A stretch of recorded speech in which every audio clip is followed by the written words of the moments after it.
Tol, pero nga ako ng gitara, tingnan ko lang, marunong pa ako.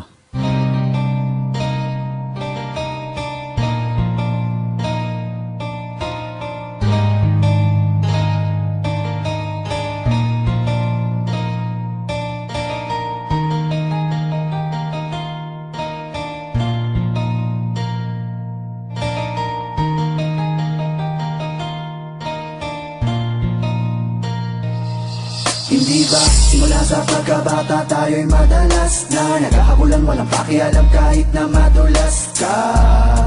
Ang sabi mong panga sa akin noon, kung di ka tanggap ng mga taga dito, halika sumama ka sa akin doon sa bakanting lote kung saan madaming bote at ang iyong katabi ay nilalangaw na kamote. Kahit na gano'ng kabaho ang talahiban nating tambayan, nagmistula tong tahanan ng kulitan at tawanan. Eh paano na yan, gutom na ako, di na ako makakatagal. Ang sabi mo tayo'y magtapon basura o di kaya ay mga pasa kanal o mga lakal ng bote at bakal doon natin bebenta kay nanahuli. Saka na lang tayo humanap uli kapag laman ng tiyan ay wala na uli. Sa bawat tambayan, iskinita man ang looban, ay di mawawala ang tawanan at kalokohan. Sa mga pagsubok ng buhay ko, di mo ako iniwanan. Okling, isa kang tunay na kaibigan. Inuman tayo! Sige, kaso wala kong pang-abono. Ang may aambag ko lang ay ang kanta kong wala sa tono. Silong tayo sa aking kubo kasi medyo umaambon. At pagsaluhan natin ang niluto kong pansit kanton. At sa katokwa, kasama ka lagi pag-istokwa. Lagi tayo puyat, alapan natin yung may insomnia. Yung gitara, bukas mo na lang isole. Huwag mo lang ilalayo, baka makita ng may-ari. Kain na kain payat, tapos tulog ng tulog puyat. Hindi natin trip pa mag-aral, diba? Kaya tayo ay nagpatato sa balat. Standby! Bayosi-yosi, hindi ako sigurado kung bukas ay meron pa tayong mabobogchi kay Aling Shoni. Igib tayo, tatlong timba. Hindi ba wala naman tayong hiya? Doon na tayo maligo sa gitna ng daan at kung pormahan, sige sasabayan na kita. At ang suot natin damit at saka pantalon galing sa sampayan ng iba. At ngayon tayo'y magbinata, tila lalong lumala ang kasalanan, di na natin namalayan. Nakasanayan sa ating buhay, laging merong kaguluhan. Ang kulungan, nagmistula nating bahay bakasyunan. At paglaya natin, nagtatawanan pa nga tayo. Kasi mga kalbo tayo, para tayong albonaryo. At natalo ako sa sugal, pwede pa utang naman, di ka nagdalawang isip at ako'y pinagbigyan.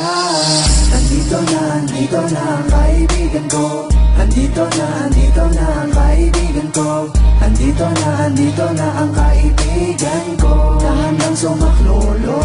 Di ba magne-negosyo tayo, tapos magkasosyo tayo. Sa sarili nating kumpanya ay mga bosyo tayo. Dahil minsan nangarap tayong dalawa na makaahon sa hirap. Pero papaano? Lumipas ang ilang buwang, hindi na tayo nagkita. Wala na akong balita sa'yo. Kumusta na, anong lagay, meron bang bago?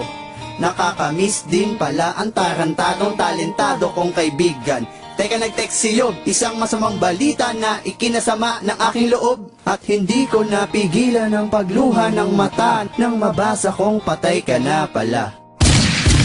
Mabilis sa mga kaganapan, di na namin naagapan. May mga usap-usapan na wala ka na.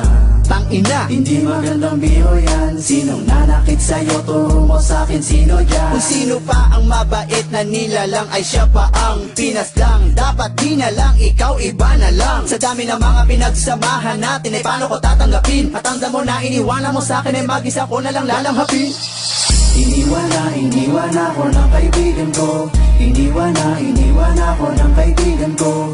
Iniwan ako ng kaibigan ko. Isa sa mga matalik na kaibigan ko. Hindi kita malilimutan, yan ang iyong tandaan. Nandito ka sa aking puso at kung nasaan ka man ay sigurado na hindi ka makayosit makatagay. Kasi nga alam ko naman na sa langit ka nakatambay.